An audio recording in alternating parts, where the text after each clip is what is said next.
Good morning friends, నేను advocate Srinivas Chauhan. మిత్రులారా, ఒకే కంపెనీలో సాఫ్ట్వేర్ ఇంజనీర్గా పనిచేస్తున్న 5 వ్యక్తులలో ఒక వ్యక్తి 4 ఎలా మోసం చేశాడో చెప్పే ప్రయత్నం చేస్తా.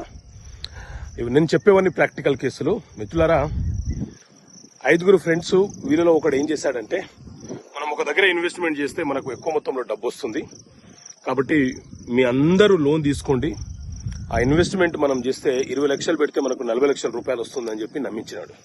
ఆ లోన్ ప్రాసెస్ కూడా నేనే చేస్తానని చెప్పి 4 పేరు మీద అతనే 5 బ్యాంకులలో ఒక్కొక్క బ్యాంకులో 20 లక్షలు వచ్చేలాగా ఒకేసారి ఆ అమౌంట్ అంతా కూడా శాంక్షన్ అయ్యేలాగా బ్యాంక్ ఏజెంట్లతో కుమ్మక్కయ్యి ఒక్కొక్కరి పేరు మీద దాదాపు ₹1 కోటి లోన్ని తీసుకున్నాడు. తీసుకున్న తర్వాత వీళ్ళ బ్యాంకులోకి అమౌంట్ క్రెడిట్ అయిపోయింది. వీళ్ళ అకౌంట్లోకి అమౌంట్ క్రెడిట్ కాగానే